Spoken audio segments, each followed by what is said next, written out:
Bonjour et bienvenue à cette série de web émissions McGill à vos côtés, en soutien aux familles et aux proches aidants.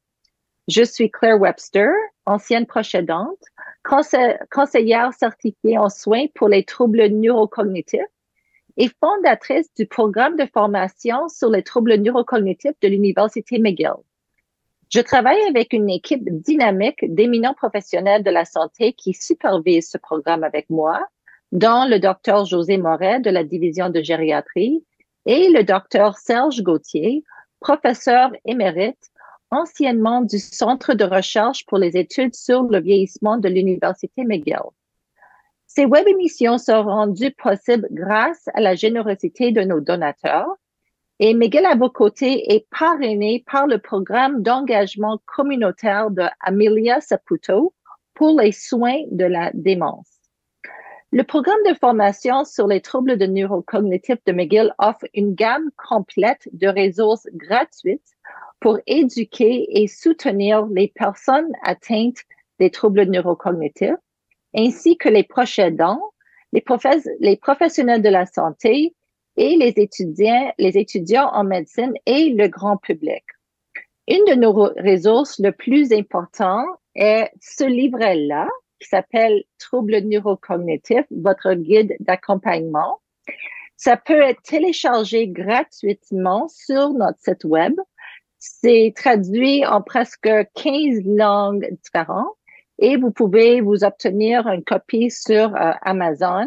Ça soutient notre programme.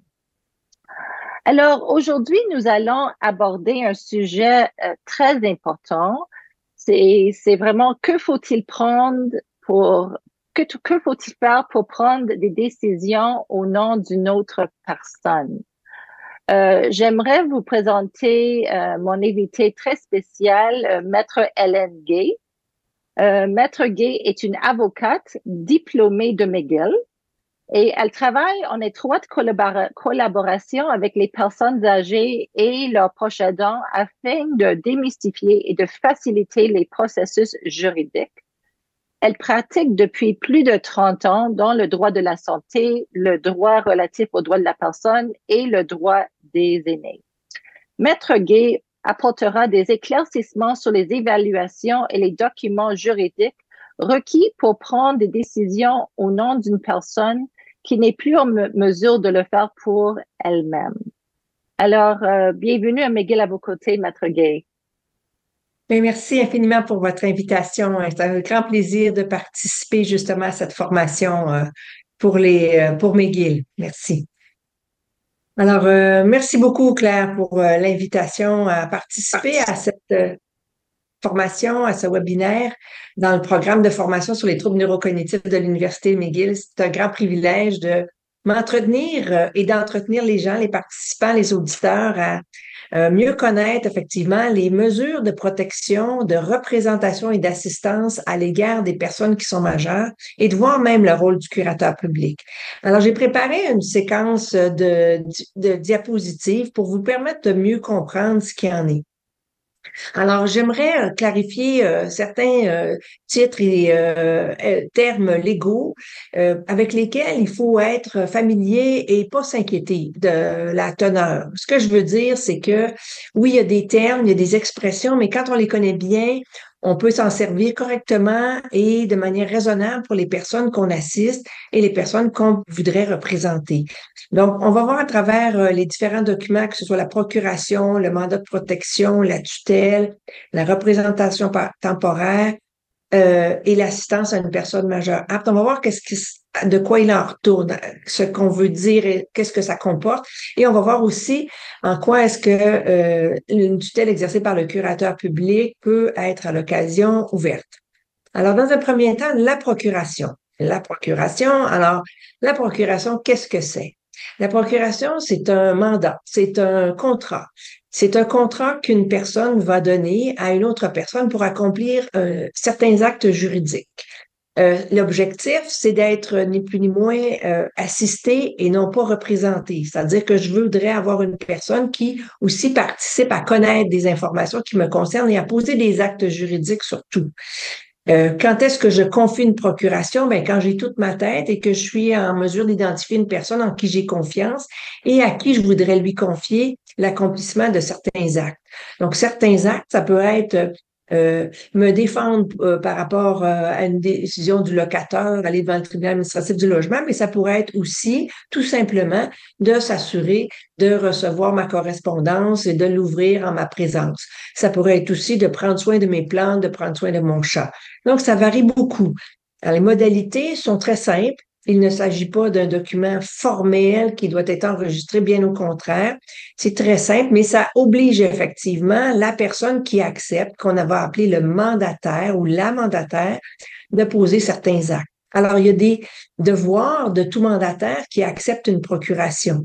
Puis ces devoirs-là du mandataire, ce seront les mêmes devoirs aussi du mandataire qui va agir en cas d'inaptitude dans le mandat de protection. Donc, tout mandataire doit agir avec prudence, avec diligence, avec honnêteté et loyauté, toujours dans l'intérêt du mandant, pas dans son intérêt personnel, pas dans l'intérêt. Si ma procuration, c'est prendre soin du chalet, mais ça ne doit pas être dans son intérêt personnel, mais bien dans l'intérêt de la personne qui lui a confié le mandat.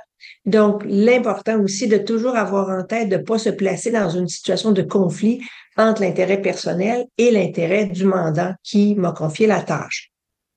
Je vous mets en référence les articles du Code civil si vous êtes intéressé d'aller les consulter.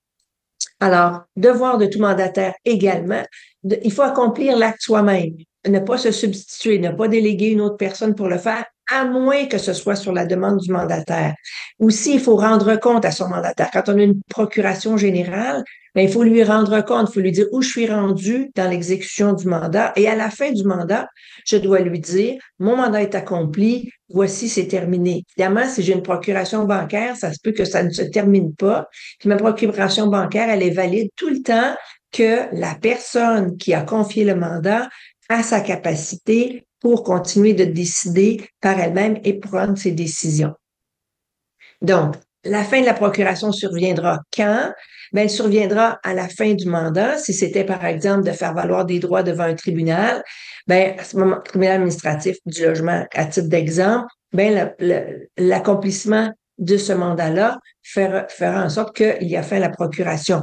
Ou le mandant peut décider, ben c'est terminé, maintenant, ça suffit, je vais confier le reste du mandat à une autre personne, ou bien, tu sais, c'est correct, là, maintenant, je pense que ta sœur, elle peut peut-être continuer d'avoir une procuration bancaire parce que finalement, avec toi, tu as moins de disponibilité, donc je vais lui confier à elle. Enfin, le décès du mandant ou le décès du mandataire va évidemment mettre fin à la procuration. Ce qui vous intéresse probablement plus, c'est le mandat de protection. En même temps, la procuration, il ne faut pas l'oublier parce qu'elle est très utile tout le temps que la personne a son aptitude. Et même après qu'on suggère que son aptitude est attaquée ou affectée par des pertes cognitives. Hein? Alors, le mandat de protection devient à ce moment-là un outil dont on va pouvoir peut-être vouloir se servir. Mais qu'est-ce que c'est le mandat de protection? Parce que là, on vient de voir la procuration. Là, on parle du deuxième document. Deuxième document, mandat de protection, qu'on appelait aussi le mandat en prévision de l'inaptitude ou mandat en cas d'inaptitude. Alors, c'est la même chose. On parle du même document, à savoir que c'est un contrat par lequel une personne majeure est apte. Donc, elle a toute sa capacité de comprendre, de prendre des décisions, de faire valoir ses droits, qui va désigner une autre personne, une mandataire, à qui elle va confier le pouvoir de la représenter. Représenter, ça veut dire que cette personne-là va se mettre dans ses souliers pour accomplir tous les actes juridiques en cas d'inaptitude. Alors, c'est ça l'objectif, c'est une représentation en cas d'inaptitude. Alors, il va falloir que l'inaptitude survienne. Il va falloir aussi considérer que dans le mandat de protection, il y a certaines modalités qui sont beaucoup plus spécifiques que la procuration. Puis les modalités d'application du mandat de protection, on va les voir et ses effets également. Alors, comme on voit, c'est le mandant qui va confier au mandataire, en cas d'inaptitude, l'accomplissement de certains actes juridiques. Il y a deux formes valides de mandat de protection, alors que pour la procuration, il n'y a pas de forme obligatoire. Tandis que pour le mandat de protection, 2 formes valides. Ce qui veut dire que si on n'utilise pas l'une ou l'autre de ces formes-là, mais à ce moment-là, on n'a pas une forme valide, donc on ne pourra pas faire homologuer un document qui ne respecte pas les formes valides de mandat, soit fait devant 2 témoins sous seing privé, 2 témoins qui sont indépendants de la personne elle-même, qui n'ont pas besoin de lire le mandat, mais qui attestent quand même de l'aptitude de la personne qui signe. Devant ces témoins-là, avec une date, un lieu, et oui, effectivement, voici quelles sont ses volontés dans le cadre du mandat de protection qu'elle signe, ou devant notaire. Vraiment, là, un acte notarié, c'est plus sûr, mais en même temps, je vous dirais que moi, dans ma pratique privée depuis 30 ans, j'ai eu déjà à contester des mandats de protection faits devant notaire avec succès. C'est pour vous dire que ce n'est pas inébranlable, mais oui, ça apporte, le mandat de protection devant notaire apporte une authenticité qu'il n'y a pas avec un acte fait devant 2 témoins. Qu'est-ce que va contenir le mandat de protection? Alors, je n'ai pas besoin de recourir à un formulaire. Vous avez vu cette photo-là au début. C'est un formulaire qui existe. On peut y recourir. C'est facilitant parce que les questions sont là. On peut le compléter soi-même à la maison. On n'a pas besoin de le rédiger soi-même. Mais je pourrais rédiger mon propre mandat de protection dans lequel je vais, à ma discrétion, écrire mes volontés et préférences. Alors, je vais indiquer dans l'administration de mes biens, qui va s'en occuper? Qui va s'occuper des décisions relatives à ma personne si je suis plus capable de prendre des décisions qui me concernent? Si j'ai d'autres volontés, par exemple, que je voudrais qu'on voit aussi, si je n'ai plus mon aptitude, qu'on continue les habitudes que j'avais par rapport à mes petits-enfants, qu'on continue les habitudes que j'avais par rapport à mes sorties, les contacts avec les personnes avec qui j'aime avoir des relations, des lieux avec lesquels j'aime séjourner. Alors oui, je peux mettre cette autre volonté dans mon mandat de protection, c'est libre à moi. Je peux désigner un ou plusieurs mandataires, plusieurs mandataires qui vont agir soit pour me protéger, moi, me représenter moi personnellement, pour administrer mes biens. Si j'ai des placements, si j'ai un chalet, je veux avoir à ce moment-là la possibilité de désigner une personne qui va s'occuper de l'administration des biens spécifiquement, puis une autre qui va décider pour la personne seulement. Puis je vais décider si je rémunère ou pas mes mandataires. Ce n'est pas obligatoire. C'est comme en matière testamentaire, je suis pas obligé, mais je peux le décider dépendant de l'ampleur de la tâche. Ce mandat-là doit aussi comporter, et ça, c'est depuis le 1er novembre 2022, la désignation de mandataire qui va devoir rendre compte au plus, dans un délai d'au plus 3 ans. Alors, de rendre compte à qui, donc il va falloir que je désigne une personne à qui le mandataire va rendre compte de son administration. Cette mesure-là vise à protéger, bien entendu, la personne du mandant une fois l'inaptitude constatée. Alors, c'est quoi cette notion-là d'inaptitude? Bon, l'inaptitude, ça ne découle pas seulement de la maladie. Ça ne découle pas seulement de l'accident cérébrovasculaire, par exemple. Ça ne découle pas seulement de l'affaiblissement dû à l'âge, mais ça découle d'un de ces 3 éléments-là auxquels s'associe une altération des facultés mentales ou de l'aptitude physique à exprimer ses volontés. Ça veut dire quoi? Ça veut dire que si j'ai une maladie qui est diagnostiquée, exemple, un trouble neurocognitif, si cette maladie-là est un stade mineur, peut-être que ça n'altère pas encore les facultés mentales, mais peut-être que si j'ai une personne qui a un trouble neurocognitif majeur à un certain stade, ça affecte ses facultés mentales. Donc là, on va pouvoir conclure à cette inaptitude à prendre des décisions pour elle-même et à décider de faire des choix qui la concernent. Donc, les exemples qui découlent de ces situations-là d'inaptitude, c'est par exemple, le traumatisme crânien, même une déficience intellectuelle pourra entraîner l'inaptitude, la maladie mentale à l'occasion, mais pas nécessairement obligatoirement.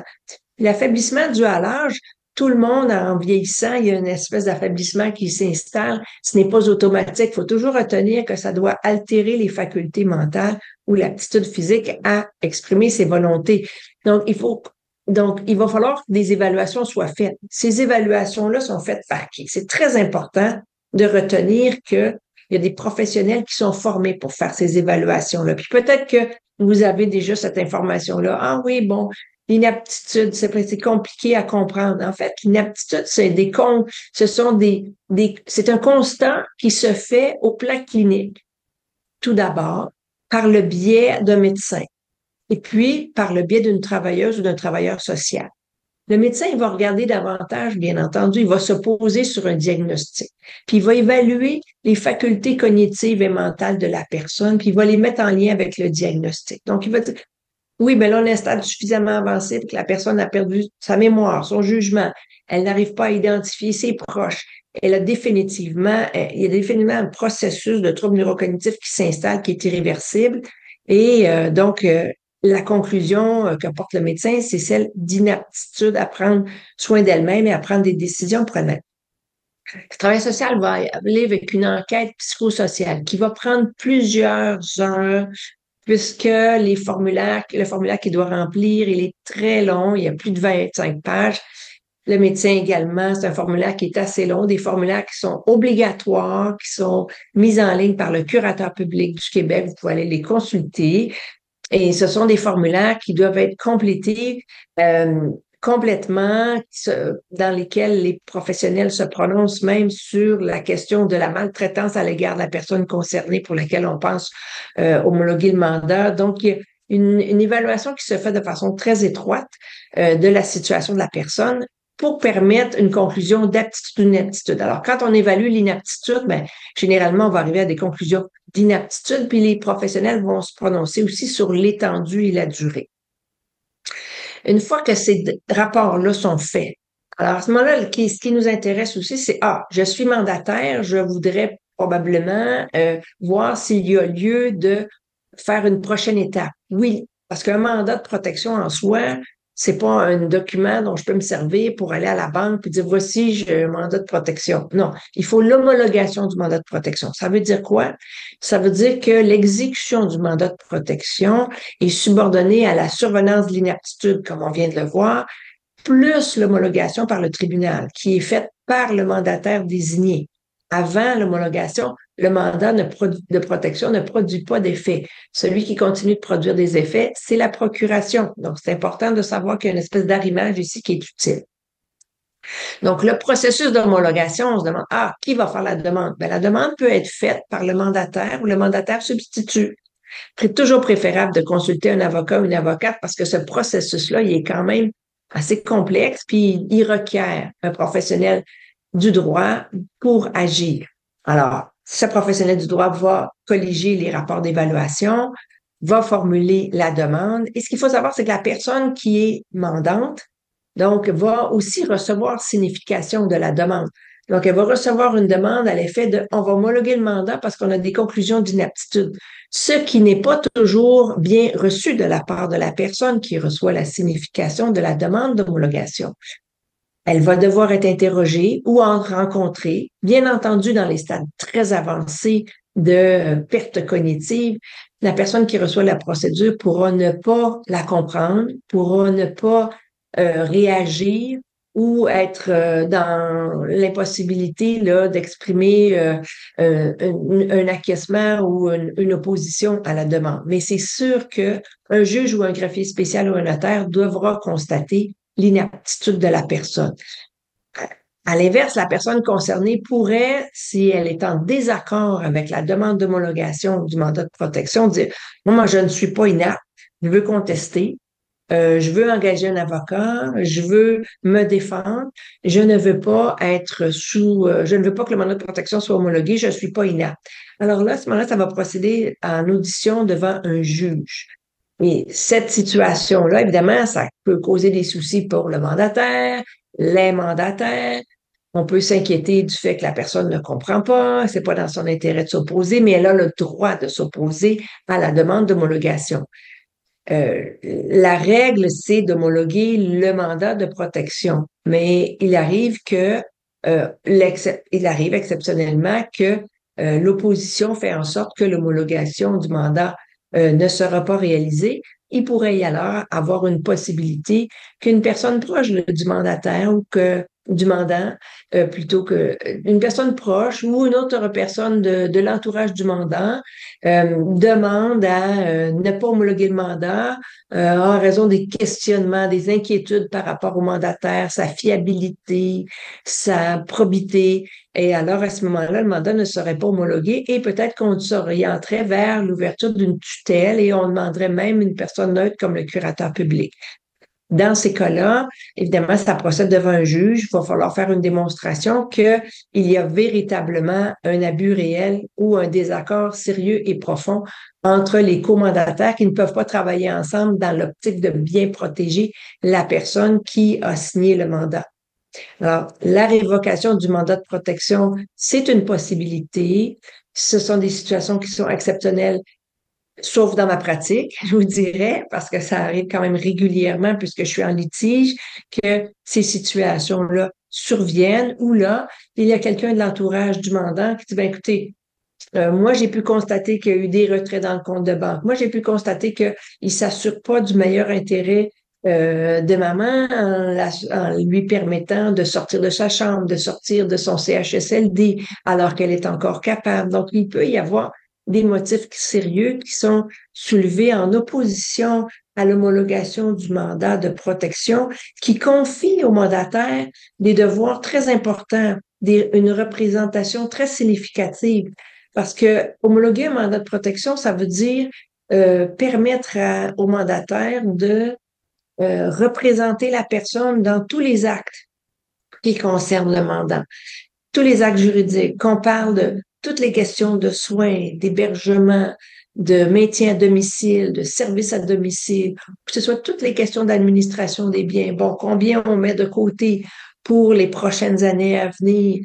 Quels sont les renouvellements de placement qu'il y a à faire? Quels sont les immeubles, s'il y en a à vendre? Je parlais du chalet tout à l'heure. Donc, ce sont des préoccupations que peuvent entretenir les proches du mandant. Alors, c'est important de savoir qu'un mandat de protection bien fait va permettre que l'homologation du mandat soit bien exécutée, mais effectivement, il peut survenir des situations où soit le mandat n'est pas fidèlement exécuté ou il y a un autre motif sérieux qu'on veut faire valoir pour révoquer le mandat ou en cours après l'homologation ou avant l'homologation. Et là, à ce moment-là, si on demande la révocation du mandat après l'homologation, alors à ce moment-là, on va devoir ouvrir un régime de, à ce qu'on appelait à l'époque, ouvrir un régime de protection. Aujourd'hui, on appelle ça ouvrir une tutelle à l'égard du mandat. Parce que la conclusion première, c'est que la personne est inapte à prendre des décisions, à gérer ses biens, à administrer ses biens, à se protéger elle-même. Donc, l'objectif premier, c'est de s'assurer de la protection de la personne. Donc, on ne pourra pas simplement révoquer le mandat et la laisser en plan. Il faudra à ce moment-là ouvrir une tutelle. Alors, effectivement, le mandat de protection pourra aussi avoir un terme, c'est-à-dire une fin en soi, à la survenance de l'une ou l'autre des situations. Il peut arriver, et c'est exceptionnel, que la personne qui a signé le mandat de protection est redevenue inapte. Alors, c'est redevenu inapte, à ce moment-là, on n'a plus besoin d'avoir ce filet-là de protection qui est le mandat de protection homologué. Donc, on va faire le chemin inverse avec des conclusions d'aptitude. Et le mandat pourrait aussi être évoqué par le mandant. Alors, je peux signer un mandat de protection et je peux en tout temps le modifier. Alors, mon mandat de protection, je pourrais le modifier.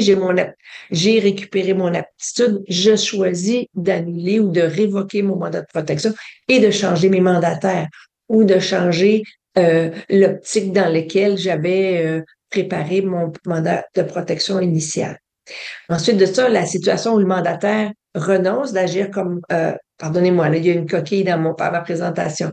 Donc, le mandataire qui renonce, ah non, c'est exact. Le mandataire, donc, lorsqu'il arrive une situation où le mandataire renonce d'agir comme mandataire, il peut arriver des situations où un mandataire se trouve dans l'impossibilité de continuer à agir comme mandataire pour des raisons personnelles, pour des raisons professionnelles. Alors, à ce moment-là, il peut demander de décliner ou de céder sa place au mandataire substitut. Donc, c'est important de mentionner dans notre mandat de protection un mandataire substitut.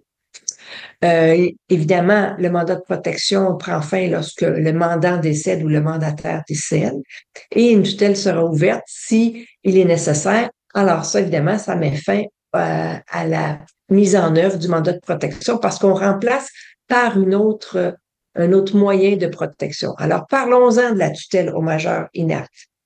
Et j'insiste sur majeur inapte parce qu'une tutelle ne peut pas être ouverte s'il n'y a pas un majeur inapte.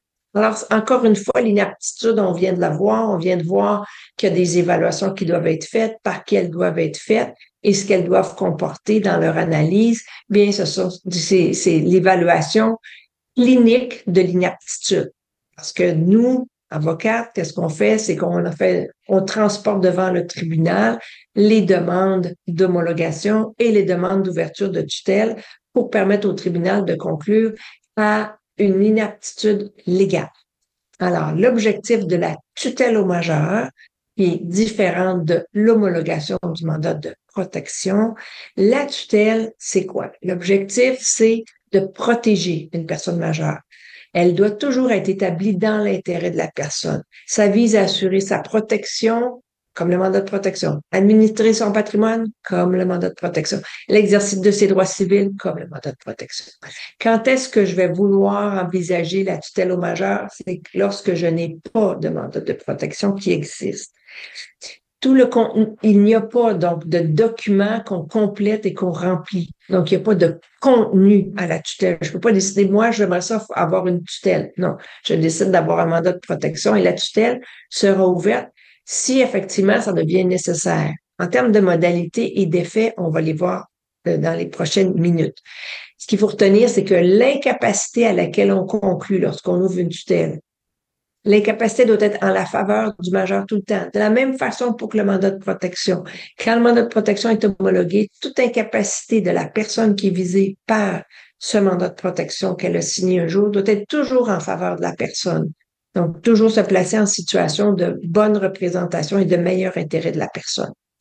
Alors, j'ouvre une tutelle quand? Lorsque la personne n'est plus apte à prendre soin d'elle-même ou à gérer ses biens et qu'elle a besoin de représentation. Parce qu'il se peut qu'on se retrouve dans une situation où la personne est inapte à prendre des décisions pour elle, elle comprend plus qu'est-ce qui se passe dans ses comptes de banque, elle peut plus parler de ses revenus, de son budget, elle ne connaît plus les institutions financières avec lesquelles elle fait affaire, elle ne reconnaît plus ses proches, elle a perdu toute sa mémoire. Elle arrive quand même à se rappeler sa date de naissance. Elle arrive quand même à se rappeler le prénom et les prénoms de ses petits-enfants, de sa personne proche aidante, de peut-être que sa mandataire, elle a un petit conflit avec sa mandataire. Mais il reste que elle a encore, elle est certainement inapte à prendre soin d'elle-même ou à gérer ses biens. Mais est-ce qu'elle a besoin de représentation? La tutelle, c'est important de savoir que ce besoin-là de représentation, il doit être là. Est-ce que je peux prendre soin d'une personne sans nécessairement demander à ouvrir une tutelle? Comme personne proche aidante, je peux effectivement prendre soin à 100% de la personne sans qu'il soit nécessaire de recourir à un jugement par un tribunal.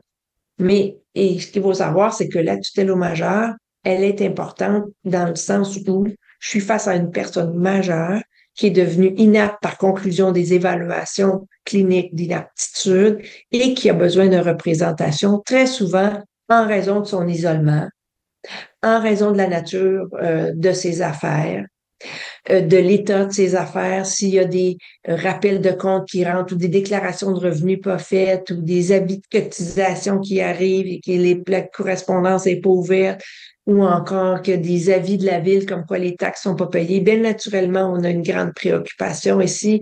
On n'a aucun mandataire désigné, on n'a pas de mandat de protection, on n'est pas en mesure d'homologuer le mandat de protection, le mandataire est décédé. Bien, à ce moment-là, il faut recourir à une mesure de protection et cette mesure-là, c'est la tutelle au majeur. Alors, comment ça procède? Bien, il y a un processus d'ouverture qui est le suivant. C'est la personne elle-même peut le demander. Ça m'arrive à l'occasion que les clients me contactent. Mais moi, j'aimerais ça avoir cette protection-là, une représentation, puis ce serait ma personne proche aidante que j'aimerais désigner. et où j'ai des personnes proches qui étaient des locataires de la personne qui était en besoin d'ouverture de tutelle.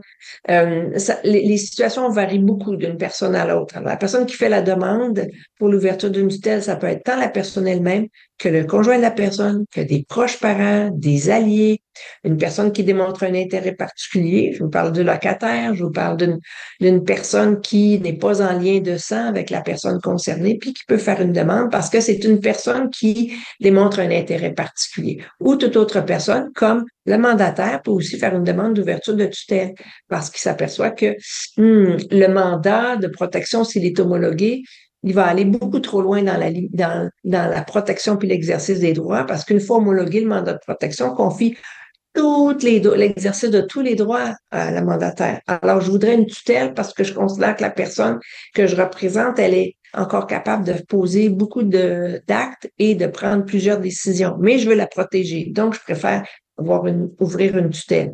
Alors, vous voyez, la complexité fait en sorte qu'il est absolument nécessaire de consulter.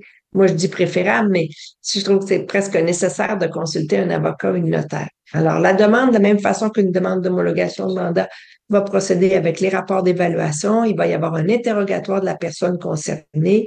On va constater l'inaptitude de la personne. Puis la personne concernée pourra aussi, à son tour, contester la demande. La différence avec le mandat de protection, c'est qu'on va tenir une assemblée de parents, d'alliés ou d'amis. Alors, il va falloir à l'intérieur d'un bureau avoir ces gens-là autour de la table ou à distance. On se sert beaucoup des visioconférences aussi pour avoir l'opinion de ces personnes-là au nombre de 5 minimalement et qui vont pouvoir à ce moment-là donner leur point de vue sur la demande d'ouverture de tutelle et qui pourront aussi contester la demande d'ouverture de tutelle. La tutelle va être ouverte, donc il va y avoir un jugement. Comme en matière de mandat de protection, il faut un jugement qui homologue. En matière de tutelle, il faut un jugement qui ouvre la tutelle au majeur. Il y a une conclusion d'inaptitude, donc on ouvre une tutelle au majeur inapte dans un souci de représentation et de protection. C'est le tribunal qui va décider quels droits vont être accordés. Exemple, est-ce que la personne a encore le droit de voter?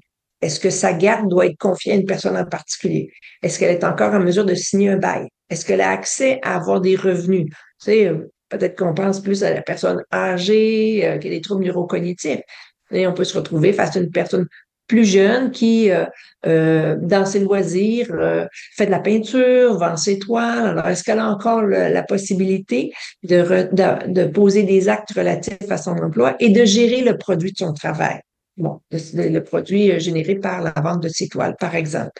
Et est-ce qu'elle a encore le pouvoir de contracter pour ses besoins usuels, par exemple, aller à la pharmacie, s'acheter des produits elle-même? Est-ce que c'est encore possible pour elle de choisir puis de l'acheter, d'avoir de l'argent de poche? Donc, la tutelle au majeur peut être modulée et c'est ça l'objectif premier, de la moduler en fonction des capacités de la personne.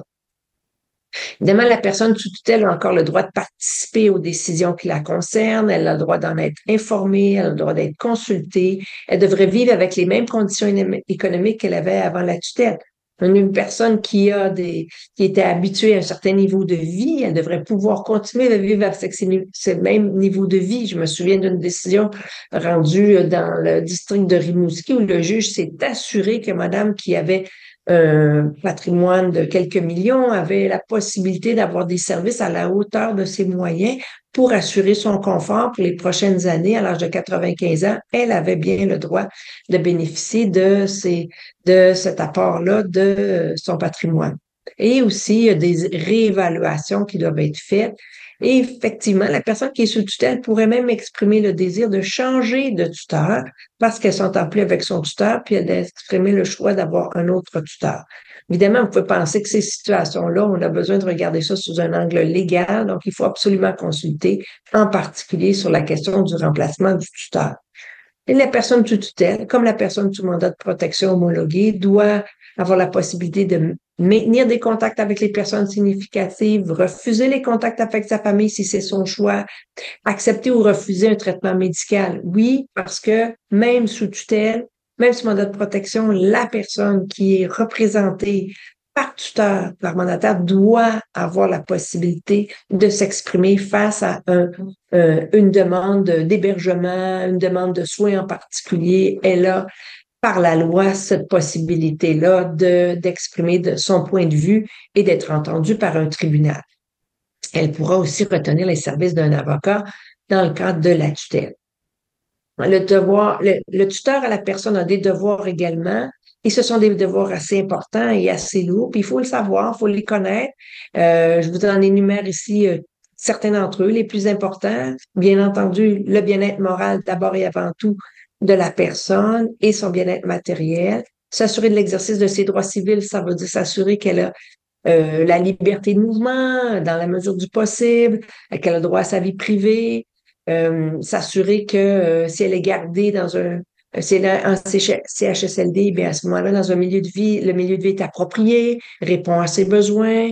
Le tuteur doit s'assurer de garder les meubles et les souvenirs de la personne, ne pas en disposer sans une autorisation. Il doit garder aussi une relation personnelle avec la personne qu'il représente et avoir un contact personnel aussi pour la tenir informée, obtenir son avis, même si elle est en désaccord avec les décisions que doit prendre le tuteur à la personne. Et puis, enfin, le tuteur à la personne va être appelé à un certain moment donné aussi si la personne est inapte à consentir aux soins, de consentir ou de refuser à des soins qui sont requis par l'état de santé. Et s'il y a des directives exprimées par la personne sous tutelle, des directives de fin de vie, bien, c'est les directives de fin de vie qui ont préséance sur le rôle du tuteur et du mandataire aussi. Donc, à ce moment-là, le tuteur n'a pas à s'immiscer dans les directives de soins de fin de vie. Le tuteur doit aussi rendre compte de son administration et respecter certains délais de réévaluation. Alors, vous voyez, c'est quand même assez lourd et important, les devoirs à l'égard des tuteurs à la personne. Puis le tuteur au bien, lui aussi, a des devoirs très importants. Ça n'a pas besoin d'être un comptable, mais il faut quand même être présent à l'affût, attentif, rigoureux, puis bien organisé. Il faut faire un inventaire dans les 60 jours, gérer les biens, obtenir l'avis de la personne, puis la tenir informée également des décisions qu'on prend sur renouvellement des placements. Moi, je me souviens, j'ai déjà eu des clients là, qui s'informaient. Ah oui, puis c'est rendu où? C'est rendu où? Ça, le taux d'intérêt a monté. La personne était sous tutelle, là, mais elle était quand même très au fait de ses avoirs, puis elle questionnait sa tutrice à savoir qu'est-ce que tu fais avec mes placements, puis j'ai vu la bourse bouger. Alors, c'est important de tenir la personne informée, ça y va du respect de la personne elle-même, même si elle ne comprend pas, même si elle n'est pas d'accord, et même si elle demande la question 4 à 5 fois dans la même heure. Bon, parce qu'elle a oublié, on lui répète, on lui répond la même réponse, parce que ça y va du respect de la personne. Tenir des autorisations du conseil du tutelle ou du tribunal en cas de besoin, parce qu'il y a un conseil de tutelle qui est présent, et fournir les rapports annuels qui sont requis. Un conseil de tutelle, c'est quoi? C'est un groupe de 3 personnes, généralement, qui est constitué pour surveiller le tuteur ou la tutrice. Alors, on doit parfois lui demander des autorisations. Il doit parfois donner un avis au tribunal. Exemple, la vente d'un immeuble, le conseil de tutelle doit donner son avis ou son autorisation et puis on va aller chercher à ce moment-là l'autorisation du tribunal. Le conseil de tutelle va recevoir les comptes, il va gérer des désaccords entre le tuteur et entre les tuteurs s'il y en a. Il va s'assurer aussi du respect des droits de la personne qui est représentée. Le conseil de tutelle a un rôle quand même assez important. Recours à l'égard du tuteur, bien entendu, si on n'est pas d'accord avec son rôle et sa charge, bien à ce moment-là, on pourra procéder à certaines communications, exemple, un signalement au curateur public ou faire certaines autres démarches en remplacement en communiquant avec un avocat. Je vous parle maintenant de la représentation temporaire du majeur inapte parce que ça m'apparaît important avant de passer à l'assistance au majeur. La représentation temporaire, ça veut dire quoi? Ça veut dire que si, exemple, j'ai une personne qui est majeure, qui est inapte selon les rapports d'évaluation, mais que je veux pas ouvrir une tutelle tout de suite, mais je voudrais quand même poser certains actes. Exemple, renoncer à une succession ou accepter une succession. Je peux pas le faire s'il n'y a pas une mesure de représentation de la personne majeure. Je la protège, mais il faut que je la représente pour accepter ou refuser une succession. La même chose pour des procédures légales. Si je dois aller devant un tribunal, je peux pas juste dire ah, mais c'est ma mère, c'est mon père. Non, il faut que ce soit reconnu par le tribunal que je représente temporairement cette personne-là qui est inapte selon les évaluations cliniques, mais pour laquelle j'ai une autorisation judiciaire à l'effet de représenter cette personne-là pour poser un acte. Contester, par exemple, une réclamation de la ville pour paiement passé ou dû. Alors, donc, il faut savoir que cette option-là de représentation temporaire, ça permet d'agir de manière ponctuelle, de manière rapide, et ça peut être fait à la demande des mêmes personnes qui demandent l'ouverture de tutelle, mais sans ouvrir toute la panoplie et sans tout le processus de convocation du conseil de l'Assemblée de parents avec la constitution du conseil de tutelle. Ça peut être une mesure qui soit nécessaire dans l'intérêt du majeur d'une façon certainement urgente. Le curateur public. Le curateur public peut aussi exercer la tutelle. Alors, la tutelle exercée par le curateur public, quelle est-elle? Il faut savoir que le curateur public, sa mission, c'est de veiller à la protection des personnes inaptes. Alors, il a un devoir d'informer les personnes qui sont assistées et représentées. Il a un devoir de veiller à la sensibilisation de la population. Mais son devoir premier, c'est d'exercer toujours dans l'intérêt et le respect des personnes qui sont représentées. Alors, le curateur public est nommé par le gouvernement. C'est une personne physique qui est instituée depuis 1945 et qui protège non seulement les personnes inaptes, mais les personnes vulnérables. Au départ, c'était ça sa loi constitutive. En date du 31 mars 2023, ce sont les statistiques les plus récentes, il y avait un peu plus de 34 000 personnes majeures qui étaient sous mesure de protection. Sachez qu'il existe un registre public de mesures de représentation. Ce registre-là, vous allez sur curateur public et vous cherchez registre public. Il faut rentrer la date de naissance ou le numéro d'assurance sociale de la personne pour savoir si elle est représentée par s'il y a une mesure de protection à l'égard de la personne. Parce qu'il peut y avoir différentes mesures de protection. Je viens de vous parler de la tutelle privée. La tutelle publique, ce sera celle qui est le curateur public représente la personne et les mandats de protection dont je vous ai parlé il y a quelques minutes. Donc, toutes ces mesures-là de protection sont indiquées dans le registre et il est possible à ce moment-là de savoir si la personne est effectivement sous une mesure de protection. Donc, il y a des statistiques que vous pourrez regarder de nouveau en visionnant la présentation. La fin de la tutelle, évidemment, il y a une fin à la tutelle aussi.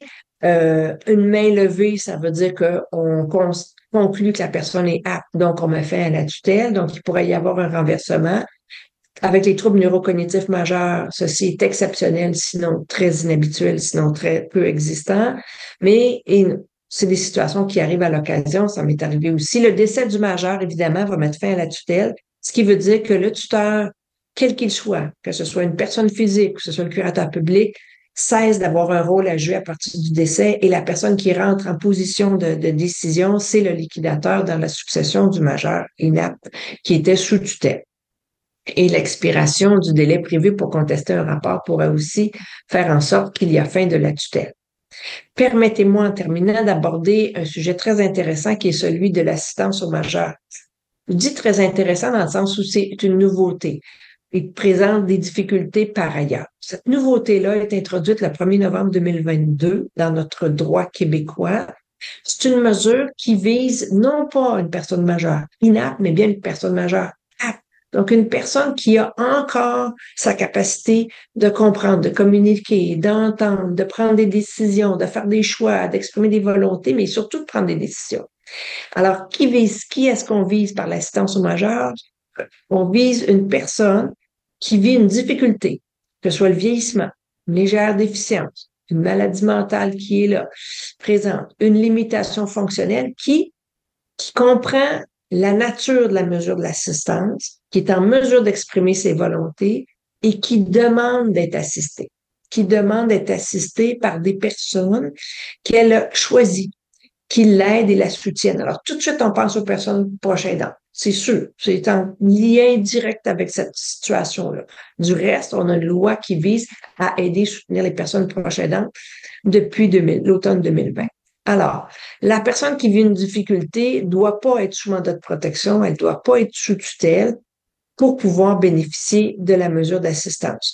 La personne qui souhaite la mesure d'assistance, elle peut frapper à la porte du curateur public puis dire, regardez, moi, je suis une personne majeure capable, je suis capable d'exercer mes droits civils, je suis pas sous tutelle et je voudrais me constituer un ou plusieurs assistants. Alors, l'assistant doit participer à la démarche et doit dire, moi, j'ai un intérêt particulier et je suis intéressé et disponible à agir comme assistant à la personne majeure. Je suis prête à agir comme intermédiaire pour la conseiller, pour communiquer avec des tiers, obtenir des informations. Des fois, on a des difficultés à parler avec les professionnels de la santé ou avec l'Agence de revenus du Canada. Donc, je voudrais pouvoir, avec des banques, je ne vous donnerai pas les informations. Ah oui, mais moi, je suis un assistant majeur. Alors, on pourrait à ce moment-là avoir cette possibilité-là de communiquer avec, que l'assistant communique avec des tiers, avoir des renseignements et les transmettre. Alors, dans tous les cas, c'est de l'assistance, c'est pas de la représentation. Donc, la personne doit être consentante, elle doit assister, elle doit être assistée. Donc, l'assistant doit être avec la personne elle-même et il ne la représente pas, il l'assiste dans ses démarches. Donc, la personne assistée conserve dans tous les cas l'exercice de ses droits. Existe un registre public des assistants. On peut contrôler, vérifier dans ce registre si une personne a un assistant. Ça demande pas d'avoir un diagnostic ou pas de diagnostic. On pourrait avoir un diagnostic de troubles neurocognitifs, puis demander une assistance, une évaluation qui doit se faire. Cette évaluation-là est faite par le curateur public qui détermine si l'assistant répond aux conditions et si le majeur assisté a bien compris quel est le rôle de son assistant. Évidemment, il y aura une fin à la reconnaissance de l'assistant. Si l'assistant cesse d'agir pour X raison, si l'assistant décède ou la personne, la majeure apte décède, si on ouvre une tutelle ou si on homologue le mandat de protection de la personne qui est assistée ou si on désigne un représentant temporaire à l'égard de l'assistant. Alors, voici les fins. Donc, en résumé, toutes ces grandes lignes de représentation et de protection de la personne. J'ai présenté ici un tableau. Je vous présente ici un tableau qui pourrait être utile pour faire les grandes distinctions entre la procuration au mandat général et le mandat de protection, la tutelle au majeur et l'assistance au majeur. Comme on voit, les objectifs sont soit représentation, soit protection, soit assistance. Quand est-ce qu'on pense de procéder à recourir à ces outils-là, à ces mesures-là? Quel est le contenu de chacun? Évidemment, il y a des documents à compléter et il faut savoir qu'est-ce que peuvent contenir ces documents-là. Idéalement, on consulte à cette fin-là. Et également les modalités qui varient d'une mesure à l'autre. Alors, ce tableau-là, j'espère qu'il vous est utile.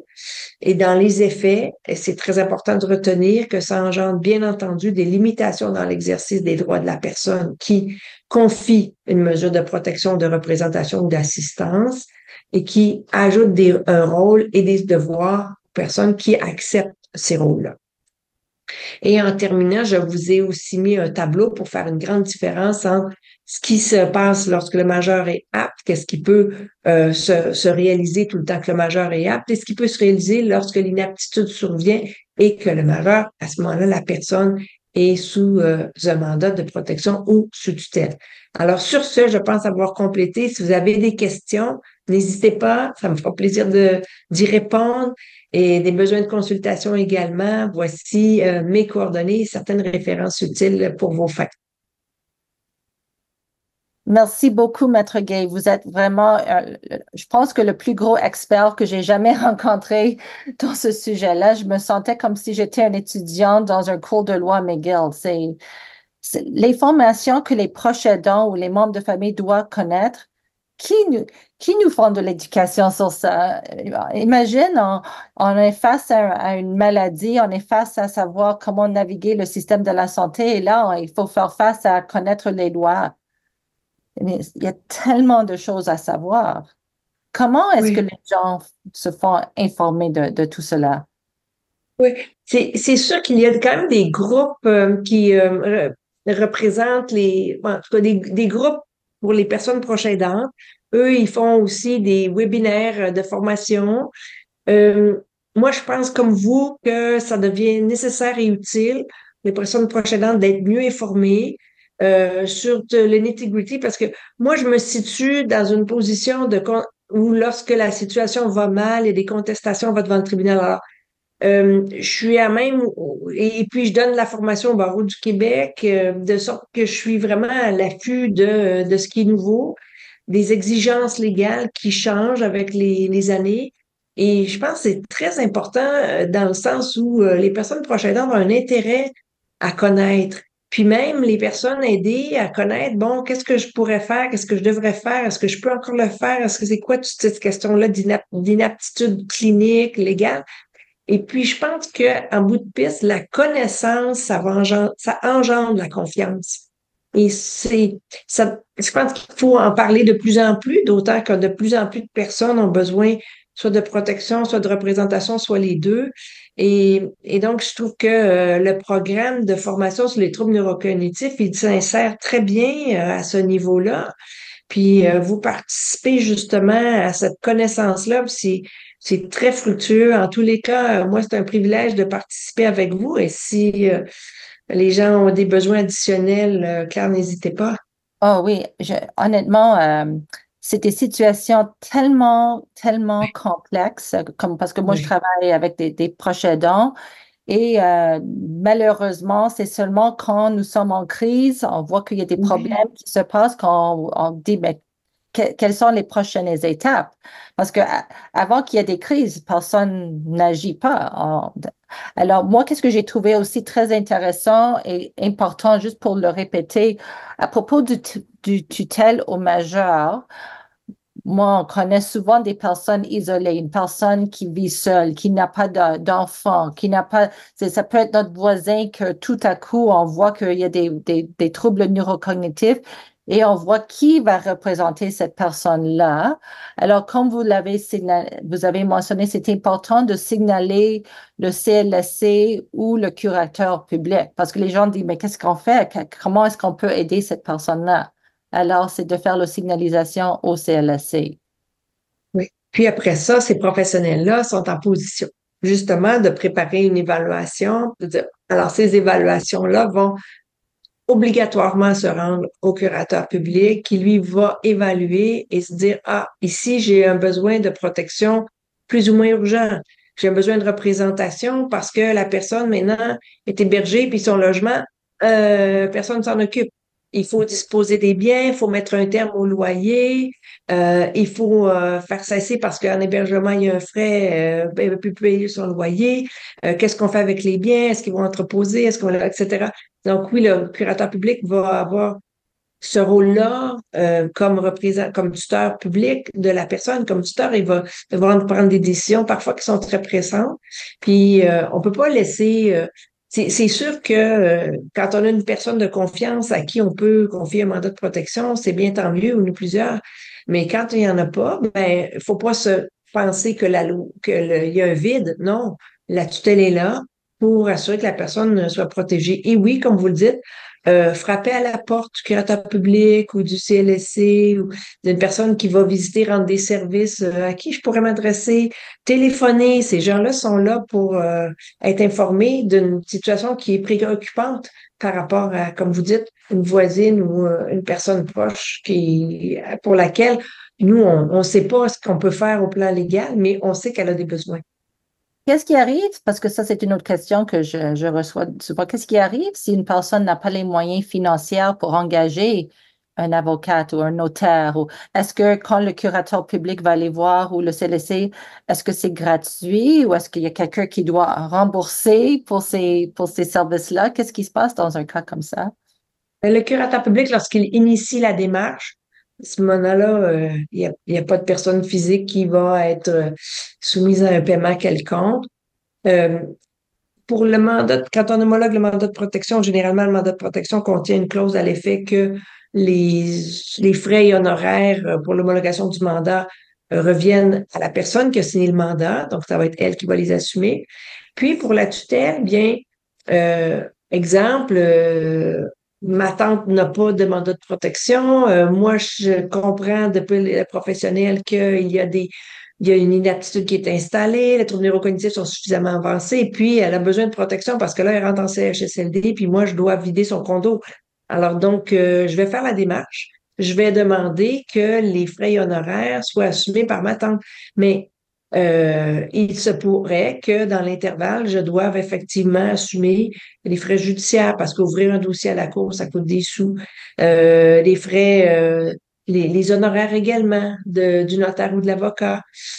Puis après ça, ben, je demanderai d'être remboursé. Il peut arriver aussi pour les personnes qui ont ce besoin-là de protection de représentation, de couverture d'une tutelle, que ces personnes-là n'aient pas de revenus. Alors, si elle n'a pas de revenus, à ce moment-là, l'aide juridique pourra émettre un mandat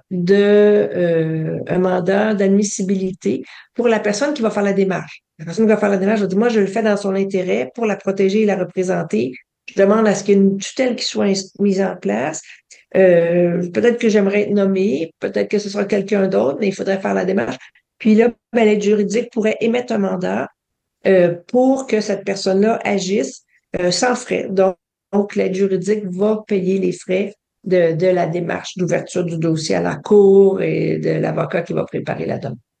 Ah, mais Oui. encore un gros merci à vous, Maître Gay, d'être ici avec nous. Puis j'encourage les gens qui regardent cette web émission de vous contacter parce qu'ils vont être dans des bonnes mains avec vous. Vous allez vraiment bien représenter leurs droits. Alors, merci beaucoup d'être ici avec nous aujourd'hui. Ça fait plaisir. Alors, cette web émission est une initiative du programme de formation sur les troubles neurocognitifs de McGill qui est financé par des dons privés. Pour faire un don ou pour en savoir plus sur notre programme, rendez-vous au www.mcgill.ca/démence. Si vous voulez être informé des prochains épisodes de McGill à vos côtés ou en savoir plus sur nos ressources gratuites, inscrivez-nous à notre liste d'envoi qui est située sur notre site web. Alors, merci beaucoup et à la prochaine.